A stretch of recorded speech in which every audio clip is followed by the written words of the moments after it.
Já abre seu aplicativo, já abre a sua Bíblia, já deixa aí marcado aí esse texto da Escritura para nós meditarmos essa manhã, em nome de Jesus. Localizado aí? Vamos orar. Pai querido, neste momento da Tua palavra, Senhor, rogamos que o Senhor fale conosco. Senhor, abra o nosso entendimento, que o nosso coração não fique endurecido para a Tua palavra, que possamos recebê-la com ações de graça, com discernimento, com sabedoria, e que possamos entender e compreender cada vez mais aquilo que o Senhor tem nos chamado, revelado e mostrado, e vivermos plenamente para o Senhor os nossos dias. Seja assim no nome de Jesus. Amém. Amém? Nosso tema de hoje é Deus me viu e me chamou. E eu aceitei o convite? Deus me viu e me chamou. Ponto. E eu aceitei o convite? Então lá em Mateus, capítulo 24, há uma expectativa do nosso coração de quando o Senhor vem, certo? Tem ou não? Você pensa nisso? Ou nunca pensou? Ou você não é da turma dos ansiosos? Não sou ansioso, está tudo bem, nem penso nisso, pastor. Então a palavra de Deus diz assim lá no verso 27, porque assim como um relâmpago sai do Oriente e se mostra até o Ocidente, assim será também a vinda do Filho do Homem. Então ele está falando da volta de Jesus. Porque onde quer que estiver o cadáver, ali se ajuntarão as águias. Então haverá pessoas mortas, podres, e pessoas que gostam dessa podridão, envolvidos com aquilo, menos com a presença do Senhor. E logo depois da aflição daqueles dias, o sol escurecerá e a lua não dará luz. As estrelas cairão do céu e as potências dos céus serão abaladas. Então aparecerá no céu um sinal do Filho do Homem. E todas as tribos da terra se lamentarão e verão o Filho do Homem vindo sobre as nuvens do céu com poder e grande glória. Nós não sabemos o dia e a hora. Não dá para especular, mas não dá para acertar. Porque a palavra de Deus diz que só Deus sabe quando Deus mandar tocar a trombeta. Então o anjo não sabe, Jesus não sabe. Aí acontecerá a volta de Jesus. Então não adianta. E tem pessoas rodeando carniça, se firmando em coisas mortas e não no evangelho, preocupado com outras coisas, menos com a volta ou o reino de Deus. Então Jesus está dizendo que a sua volta será assim. Então eu vejo que hoje em dia tem muita gente assim. Quando eu estiver mais velho, eu penso, me converto, vou para a igreja, ou se precisar, lá na frente, vou viver meus dias, vou viver minha vida e eu vou passar a acreditar ou a viver para Jesus lá na frente. Na minha velhice, na hora de morrer, eu penso nisso. Tem outros que ficam ansiosos, não vejo a hora, Jesus está voltando, não está voltando, como é que vai ser, não vai ser? Eu vi um estudo, não vi um estudo, eu vi alguém falando, eu vi alguém medindo, contando o tempo, olhando o relógio, não sei o que lá, e falando na Bíblia, e falando fora da Bíblia. Então tem gente que é mais ansiosa, preocupada. Quando vai ser, não vai ser? Estou preparado, não estou preparado, estou com medo, não estou com medo, vivendo a ansiedade espiritual. Tem pessoas que não estão nem aí. Nós viajávamos essa semana, e nós fomos no voo de São Paulo, Londrina, São Paulo, com turbulência o tempo inteiro. O avião chacoalhando para cima, para baixo, para o lado. E depois nós conversando com uma moça que foi chefe de cabine da TAM, falou, William, todos os voos que tinham turbulência, não sobra um ateu dentro. Sai todo mundo convertido. Todo mundo lembra de Deus e de Jesus. Surge terço, Bíblia, surge de tudo. No momento que a pessoa olha e fala, não tem mais o que fazer. Estou dentro de um avião. E ela falava, né, nós fazemos a linha para a Europa. Eu só pensava o seguinte, vamos cair e encontrar Nemo. Porque o Atlântico divide ali. Falou, só sobrou, nós caímos e vamos encontrar o Nemo. E as pessoas desesperadas. Então nós fomos no voo, o voo chacoalhando. Então você vê que naquele momento em que você não tem controle, em que você está ali à mercê do que vai acontecer, você se lembra de Deus. E nós deveríamos nos lembrar de Deus porque nós estamos bem, independente da aflição.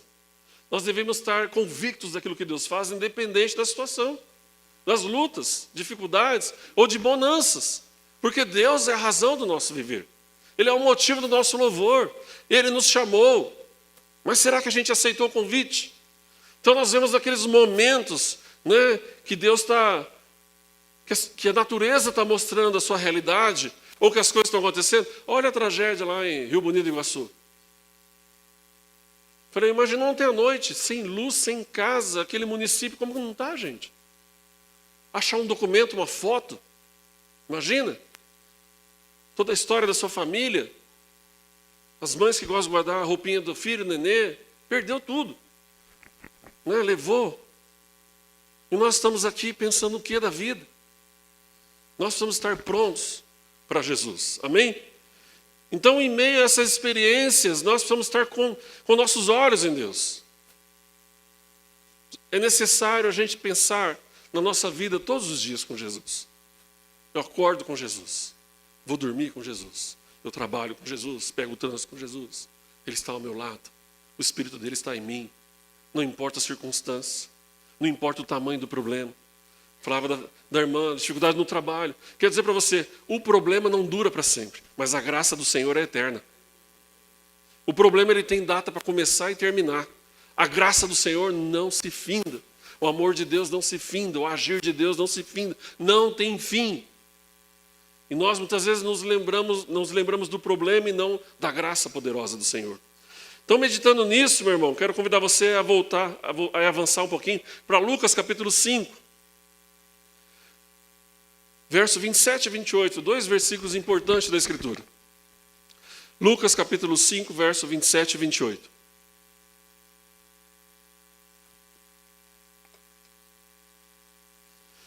Um convite especial, Jesus nos convida a segui-lo.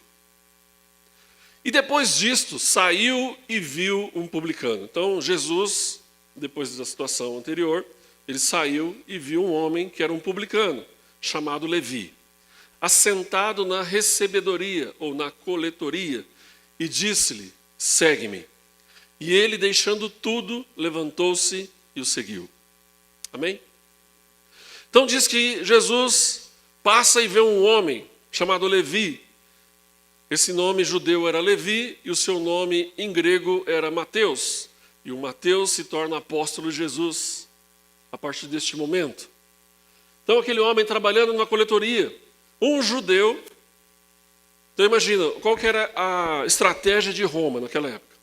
Então eles viram que a Babilônia, a Grécia vinha dominando, fazia escravo, levava o povo, devastava o ambiente e depois iam perdendo o poder. Então Roma foi diferente, eles implantavam o terror, dominavam o território, falavam, continua vivendo a vida de vocês, só com imposto é tudo nosso.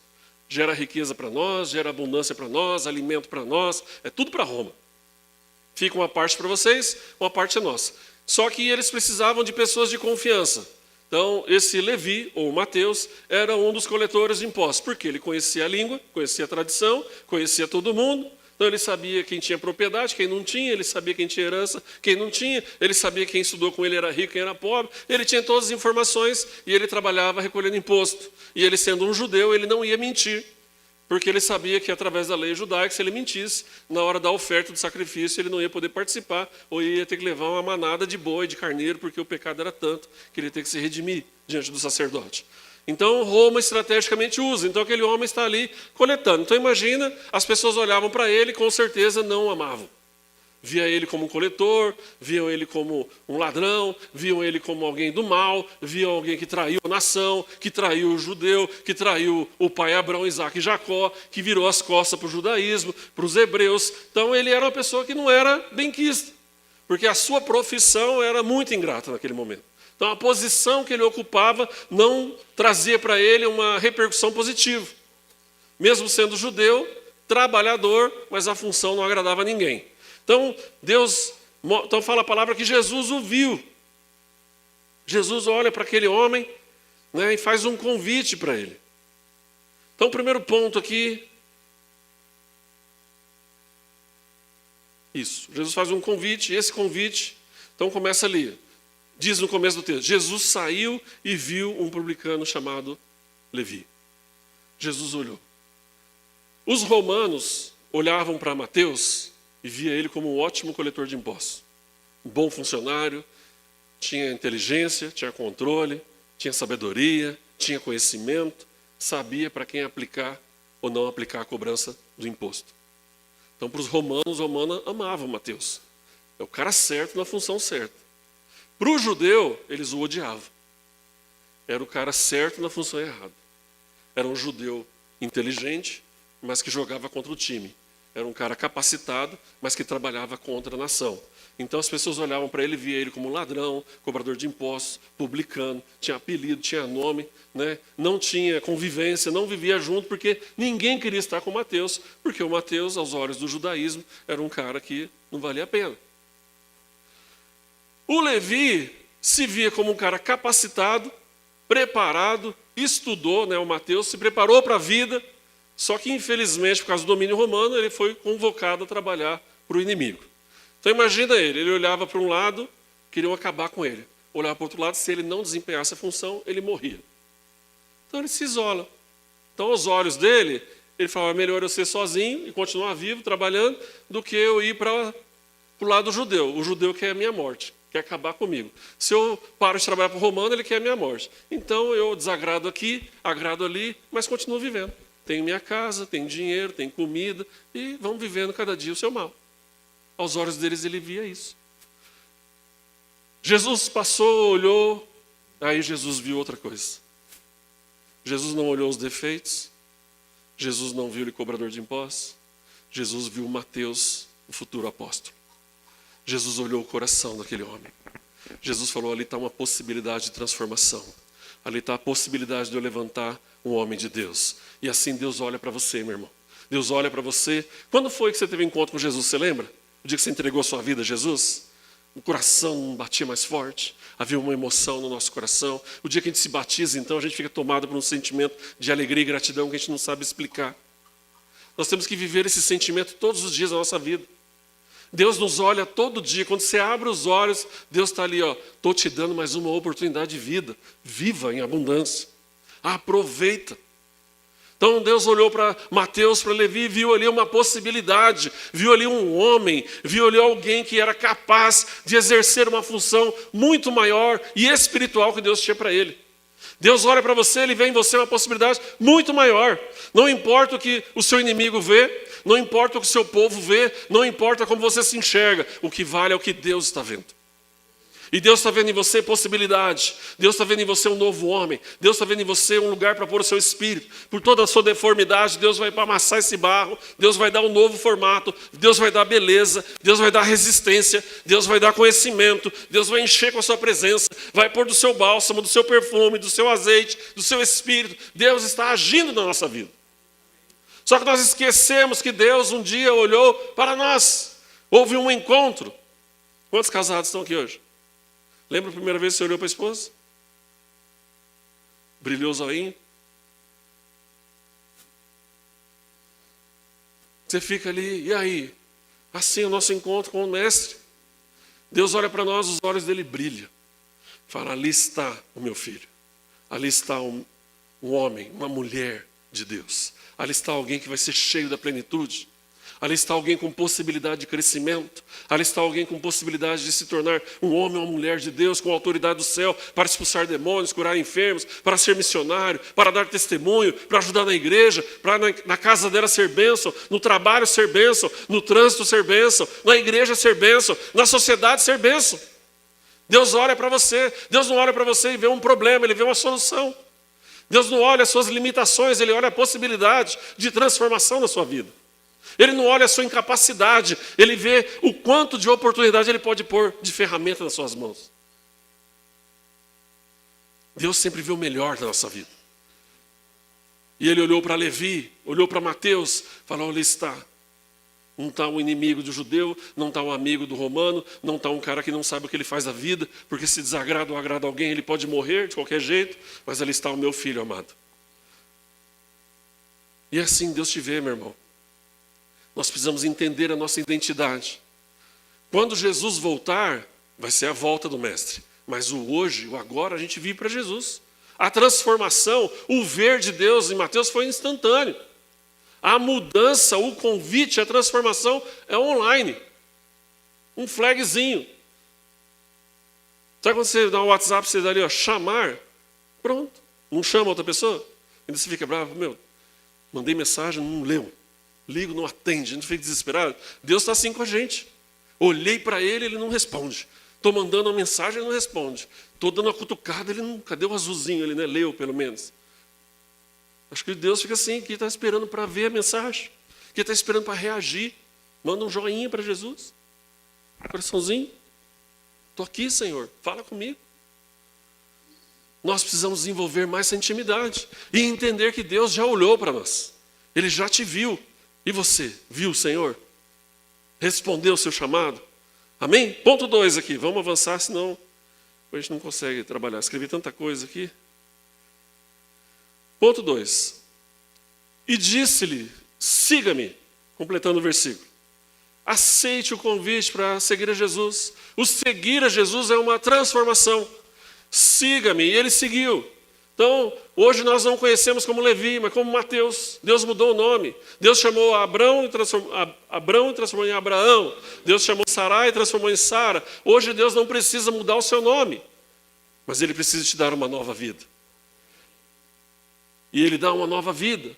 Então, a partir do momento que eu sigo Jesus, quer dizer, eu abandono, Mateus abandonou a coletoria, Mateus abandonou o judeu, abandonou o grego, abandonou aquilo que ele achava que era, e ele agora é de Jesus. Vou seguir o mestre, vou romper. Eu ia para cá, agora eu vou para lá. Eu ia em direção ao mundo, agora eu vou em direção a Cristo. Eu ia em direção ao que os romanos queriam, agora eu vou em direção ao céu. Agora eu vou viver o reino de Deus. Ele aceitou o convite de mudança. A transformação. Então ele recebe uma nova vida, recebe uma nova identidade, recebe o Espírito do Senhor e ele começa a ser trabalhado por Deus, a viver agora uma novidade de vida. Ele agora recebe uma herança como filho de Deus, agora ele é conhecido como herdeiro do Senhor, ele é conhecido como discípulo de Jesus, ele é conhecido como filho de Deus, ele é conhecido como discípulo do Mestre, ele recebe outras denominações. Ele não é mais o coletor, o publicano, o odiado. Ele não é aquele cara mais da sociedade. Agora ele é alguém que anda com o Nazareno. Agora ele é alguém que anda com Jesus. Agora ele é alguém que aceitou um desafio de mudança. Agora ele é alguém que sai em missão ordenada por Jesus, na grande comissão, expulsando demônios, curando enfermos, batizando as pessoas e levando o seu nome ao livro da vida. Então Deus quer saber se você está disposto não só a ser enxergado por Ele, mas também a segui-lo.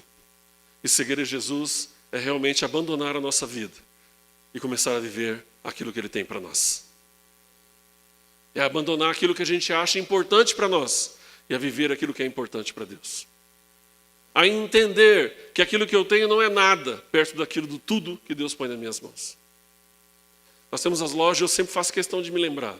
Deus, nós somos o mordomo deste lugar. Aqui é seu. A responsabilidade é minha, mas é sua, a loja. Nós somos o mordomo. Eu tenho que zelar, eu tenho que cuidar, eu tenho que fazer prosperar, eu tenho que vender, tenho que fazer acontecer. Mas tudo debaixo da sua ordem. Porque tu és o dono, eu sou o mordomo. Eu sou o servo aqui. Aqui é o Senhor que manda. Meu carro, mesma coisa. Eu sou mordomo, eu zelo pelo carro. Mas o carro é do Senhor. A minha vida, eu zelo por ela, mas ela pertence ao Senhor. Tá certo que eu não estou zelando muito bem, não. Estou fora de forma aqui, né? Se emagrecer, me cuidar melhor. Mas a gente tem que entender que Deus já nos enxergou, Deus já nos chamou e nós precisamos reagir. Precisamos entender o chamado, qual é a mudança, o que você está disposto a fazer para alcançar em Deus aquilo que você realmente almeja. Porque Deus quer fazer, meu irmão. Deus tem feito e vai fazer infinitamente mais. Conhecendo as histórias, as improbabilidades, o testemunho da Thaís aqui, que nós falamos outro dia. E nós lembramos depois, ela teve um problema do carro do filho dela anteriormente, que ela gastou R$4.000 para tirar por causa do mesmo problema. Depois mais 24 mil que ela não sabe de onde veio, Deus proveu. O testemunho da Débora e do Júlio. E Deus falou naquele dia, ore pelos carros que eu vou fazer um milagre. E Deus fez. E está fazendo. Uma irmã que mandou uma mensagem falou, pastor, está cumprindo aquilo. Vai concluir agora, eu vou dar o testemunho também. O carro nem é meu, da minha família, mas Deus está agindo num carro que nem é meu. Porque Deus é fiel, meu irmão. Você crê nisso? E o carro é só um detalhe, tá? É só um detalhe. É o que era o momento aqui que Deus nos moveu e tantas outras coisas que Deus usou a Marusca, tem usado a pastora Sônia e tantos mais aqui dentro. Certo? Seguindo o texto ali, ele diz lá, Levi levantou-se, deixou tudo e o seguiu. O Mateus tomou uma atitude, e você? E você? Deus viu? Deus fez um convite? Qual é a sua ação e a sua reação em Deus? O que você está esperando para se manifestar? O que você está esperando para dizer, Senhor, vamos fazer então? Estamos juntos, bora lá. O que eu tenho que fazer? Jesus fez um convite e ele aceitou. Aceitar o convite significa que eu tomei uma decisão. Eu decidi agir conforme Jesus está me chamando. Eu decidi seguir Jesus. Como que eu sigo Jesus? Aqui.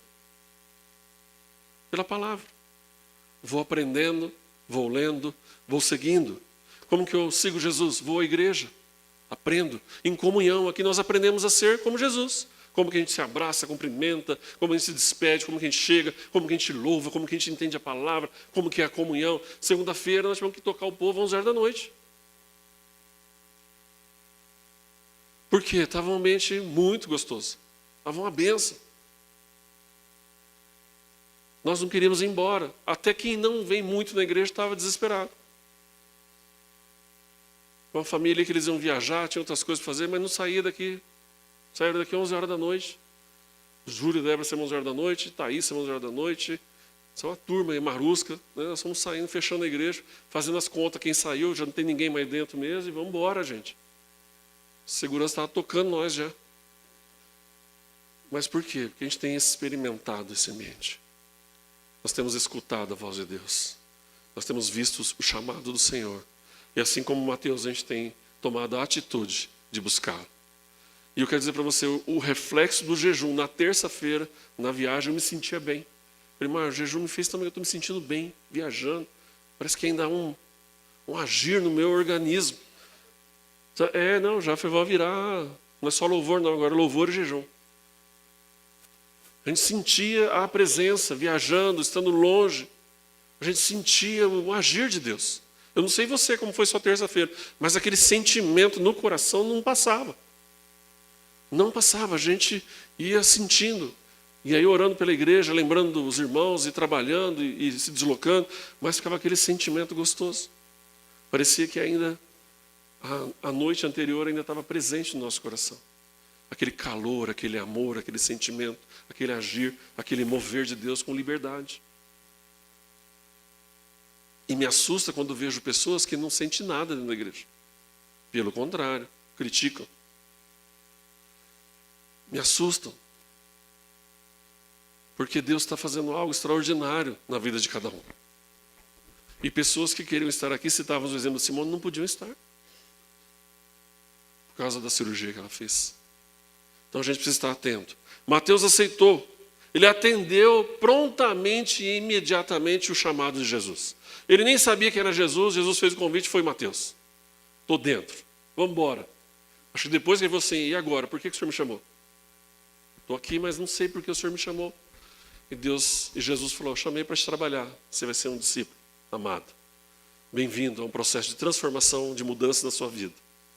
E assim Deus age com a gente. Dentro da nossa capacidade, dentro das nossas escolhas e dentro da nossa disposição. Meu pai, um homem iletrado, o bispo José, estudou até a 4ª série. Mas ele é dedicado ao Senhor. Demorou para se converter. Tem dificuldade às vezes com as palavras. Mas ele não abre mão de Jesus por nada. Outro dia, a gente não compartilhou, né? E eles foram na igreja lá nos Estados Unidos. Minha irmã falou assim, a igreja não é muito legal. Eu falei, vai, ficou legal já. Se eu conheço meu pai e minha mãe, ficou legal o culto. Aí não deu outra, chega o vídeo para nós. Quem estava orando e encerrando o culto era o bispo José. Lá. Glória a Deus, está lá nos Estados Unidos. Né? Então assim, por quê? Porque meu pai demorou. Mas chegou um dia que ele falou, Deus está me chamando. Deus olhou para mim, Deus me chamou. E ele, dentro da sua impossibilidade, se dedicou ao máximo para aquilo que Deus queria fazer na vida dele. Minha mãe começou antes, com 18 anos. Católica roxa, sabia a missa em latim. Você sabe que ela é do extremo, né?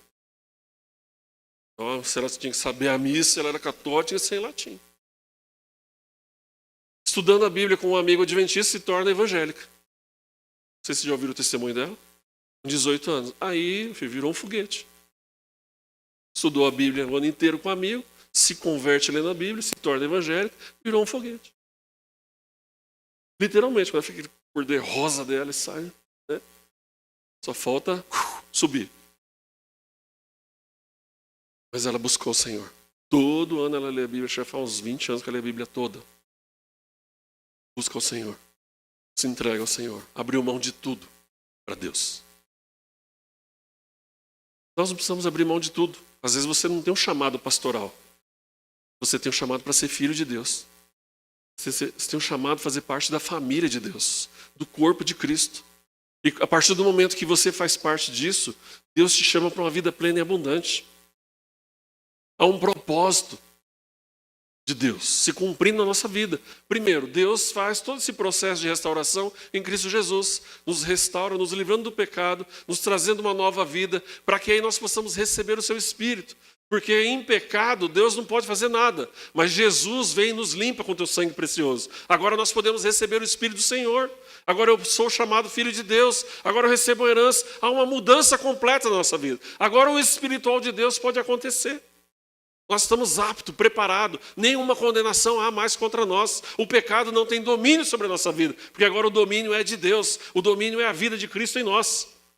É o reino de Deus dominando a nossa vida. E aí, a partir do momento que eu entendo isso, a régua muda. Concluindo, Daniel na Babilônia. Babilônia vem, invade Israel. Jerusalém é levado cativo à Babilônia. Daniel, Sadraque, Mesaque e Abednego, 4 amigos, estão lá, separados pela beleza e pelo conhecimento. Não vão lá ficar no trabalho forçado, escravo, no pesado. Vão para dentro do palácio. Primeiro desafio, vão comer. Daniel olha e fala, olha, churrascão todo dia, esse monte de carneiro, um monte de comida, um monte de pudim aqui. Nós vamos ficar gordos demais. Ninguém vai segurar nós. Vamos ficar tudo obeso, fora de forma. Como é que nós vamos viver uma vida assim? Chamou o responsável e falou, olha, posso dar uma sugestão? Muda o nosso alimento. Falou, não posso, não, o rei vai me matar. Me dá 30 dias para você ver a mudança. Ou não, do que eu estou te pedindo. 30 dias depois ele olha e viu que Sadraque, Mesaque, Abednego e Daniel eram melhor que os outros em aparência, em saúde, em estrutura física. Subiu a régua. A alimentação da Babilônia era boa? Era. Mas a de Deus é melhor. Meu irmão, onde a gente chega, a gente muda. O padrão melhora. A régua sobe. Por quê? Porque o Deus que habita em você é perfeito. O Deus que está agindo em você é o melhor. Aí ele colocou um tempo de oração. Todo dia, às 3 horas da tarde, abro minha janela, olho para Jerusalém e abençoo a minha nação, abençoo a minha família, que eu não sei se está viva ou morta. Tem um tempo de adoração a Deus. Aí vem uma lei de que alguém que não adorasse o rei, adorasse a um Deus, teria que ir morto. E uma morte sutil, dentro da cova dos leões. Daniel falou assim, olha, meus valores são inegociáveis. Vou orar. Tiraram a foto, mandaram no Atos do rei, ó. Sem querer falar, falando, caguetando o Daniel, ó o que ele está fazendo, rei. O rei, muito triste, porque ele gostava de Daniel, cumpre-se a lei, joga ele na cova dos leões. Vai na cova dos leões, passam a noite junto em comunhão a Deus. Abre a porta no outro dia lá da caverna, sai o Daniel renovado no seu espírito. Todo mundo olha. O rei olha e fala, olha, realmente Deus é que esse rapaz. Quem mandou jogar ele lá? Joga para dentro. Joga os leões, na hora. Virou comida. Subiu a régua. Filho de Deus não é comido por leão. Filho de Deus obedece a Deus e nada o atinge. Não importa se é a ordem do rei, se é um leão faminto, Deus protege. Sobe a régua onde está o Filho de Deus. Entende? Aonde Deus quer te levar? Deus quer te levar a lugares maiores, de bênção. E aonde um filho de Deus vai, realmente. Aquela irmã falava, estava difícil no meu meio de trabalho. Vai ficar mais difícil para os outros, porque você subiu a régua. O prêmio é seu. Já começou por aí. O cuidado de Deus é com você. Se os outros quiserem a mesma coisa, se unam a você. Vem para o culto, clame a Deus e Deus vai agir. Vamos seguir o Deus dela, porque o Deus dela responde. O Deus dela confirma. E assim era o povo com Daniel, lá na Babilônia. Então, meu irmão, quero dizer para você, Deus quer usar a sua vida para subir a régua, subir o nível, implantar o reino dele. Você. As pessoas têm que olhar para você e falar, ó, ali, quando eu vou naquele, ali é mais difícil. Por quê? Porque o nível é mais alto. O nível é mais alto. Quando eu vou na loja da Lu, cada vez melhor. Por quê? Porque o nível lá é mais alto, porque lá é uma loja de alguém que ama a Deus. Quando eu oro com a pastora Sônia, a coisa acontece. Por quê? Porque ali o nível é mais alto. Porque ela é uma pastora de Deus. Quando eu vou falar com a Fernanda lá na empresa que ela está trabalhando, o nível lá é mais alto. Por quê? Porque ela é uma mulher de Deus. Ela está vendo nos candidatos, nas pessoas, nos colaboradores, o que os outros não veem. Por quê? Porque ela olha com o Espírito de Deus. Ela tem discernimento. E assim vai a nossa vida, meu irmão. Deus está chamando a gente para excelência. Deus viu você, Deus convidou você, você aceitou o convite. E agora, meu irmão, se prepara. Porque Deus quer te levar como filho dele. Não importa o ambiente, a lugares mais altos. Lugares de bênção. Nem que seja para subir num tijolo, mas Deus vai fazer você subir num tijolo. Deus vai fazer você, filho de Deus, vivendo as abundâncias do céu. Não importa se você é iletrado ou supergraduado. Se você é doutor ou mestre, ou se você é alguém que nunca teve oportunidade de estudo. Deus quer usar você. Deus veio para confundir os sábios, diz a palavra. Não adianta querer entender Deus. Se você for querer entender Deus, você vai ficar perdido. Mas se você quiser viver a plenitude de Deus, se prepara para o impossível. E assim Mateus viveu a sua vida. Se desenvolve um relacionamento com Jesus, se torna um apóstolo amado de Jesus, começa a viver as experiências com Jesus, começa a crescer espiritualmente ao lado de Jesus. E um dia ele se despede de Jesus com seu coração confiante de que ele voltará. E ele sai pregando agora o Evangelho. E ele morre por esse Evangelho. Ele não retrocede. Ele não fala, vou voltar com coletoria, deve ter uma vaga aberta lá, eu preencho bem os requisitos, tenho experiência, assumo minha função. Não, continua aqui, a jornada como apóstolo, como discípulo de Jesus, a implantação do reino de Deus. Deus não quer você regredindo, Deus botou um alvo adiante, como diz o apóstolo Paulo, e nós prosseguimos em direção a Ele, na plenitude, da sabedoria e da graça de Deus. Amém? Deus tem grandes coisas para a sua vida. Não permita que falem diferente. Não permita que leve você a coisas diferentes. Não negocie os seus valores em Deus. Não abra a mão daquilo que Deus quer fazer na sua vida. Faça eles subirem a régua como você. É ateu, problema seu, meu irmão. Porque a hora que o avião chacoalhar, você se converte. Você não crê em Deus? Se prepara. Você vai ver o Deus agindo na minha vida, igual agia lá em Daniel, e uma nação inteira falando, o Deus de Daniel é Deus.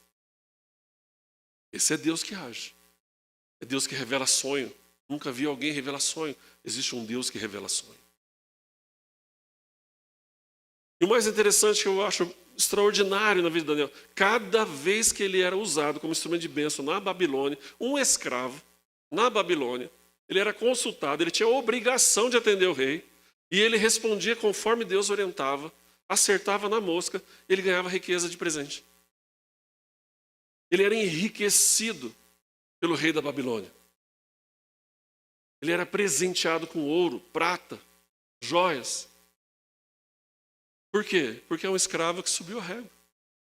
É um escravo que está mostrando, ser escravo com Deus, não importa onde você está, é só bênção, é só ganho. E passaram-se 4 reis, e Daniel estava lá firme, na Babilônia. Deus usando a sua vida. Meu irmão, então, assim, não sei quantas pessoas vão passar pela sua vida, não sei quantos presidentes da república vão passar na sua vida, não sei quantos governadores, não sei quantos prefeitos, não sei por quantas empresas, não sei quantos chefes, não sei quantas pessoas vão viver ao seu lado, mas uma coisa é certa, você vai viver os seus dias cada vez mais na plenitude do poder e da graça de Deus. Se você crê, meu irmão, se você crê, você vai ver o impossível acontecer na sua vida. Se você crê, você vai experimentar o extraordinário de Deus na sua vida. Se você crê, se você ver a Deus como Ele te viu, se você ouvir o chamado de Deus como Ele te chamou, se você responder atentamente, seguir em direção a Ele para uma mudança de vida, uma transformação completa e vivendo aquilo que Deus tem para você, ninguém te segura. Amém? Vamos orar? Você aceita o convite de Jesus? Está disposto? Você crê que Jesus te viu? Você crê que Ele te chamou? Então levanta aí. Demorou para ficar de pé, hein? Oxe. Levanta aí. Dá. Ele pule. Pule ao Senhor para sempre. Meu irmão, é desafio de fé. Antes de ficar ali bocejando, Jesus chamou. Você vai num processo, numa reunião dessa com a Fernanda, ela já descarta. Não importa se você é crente, se Deus te viu, te chamou, mas se reage desse jeito, ela fala, pastor, negado. Porque na hora da atitude não tem. Na hora da atitude, nós temos que ter atitude, ousadia, fé, coragem, intrepidez. O reino de Deus é assim, gente. Deus sempre fala, filho do homem, põe-te em pé e falarei contigo. Filho do homem, fica de pé, desce a casa do oleiro. Deus não fala com gente prostrada. Deus não fala com quem fica coitadíssimo. Tadinho de mim, tem misericórdia. Arruma uma vaguinha lá para mim, Fernando. Por favor, que dó de mim. Tem dó da minha casa. Não, atitude. Preciso de uma oportunidade. Está aqui a oportunidade, então ela é minha. Abraça. Quero. Tomo posse. Eu recebo, não vejo, não sinto. Senhor, não sei o que vai acontecer, mas eu quero, eu tomo posse, eu declaro pela fé que eu creio nisso no nome de Jesus e vai acontecer na minha vida. Amém? O que tem de impossível aí na sua vida? Quais são as impossibilidades? Quais são as lutas e dificuldades? O que está te deixando triste, angustiado esses dias? O que está te tirando o sono? Ou o que está gerando uma apatia? Tem gente que no meio do problema fica apático, né? Fica esperando assim, vai passar. Passar. Se Deus quiser, vai passar. Então reage de um jeito. Mas vai passar mesmo. Hoje vai passar no nome de Jesus. Há alguma coisa? Coloca no seu coração. Não precisa falar, não precisa levantar a mão. Só traz a memória. O que nós vamos orar agora? Qual o motivo da oração? Qual o motivo da oração neste momento? Qual o seu objetivo? Qual a sua resposta mediante essa palavra? Pensou aí? Sim ou não? Já sentiu no coração? Então feche seus olhos. Pai querido, no nome de Jesus, Pai. Conforme nós ouvimos a Tua palavra, Senhor. Nós cremos que os Seus olhos estão sobre nós. O Senhor nos contempla a cada dia. O salmista diz que nós estávamos no ventre da nossa mãe. O Senhor já nos chamava pelo nome.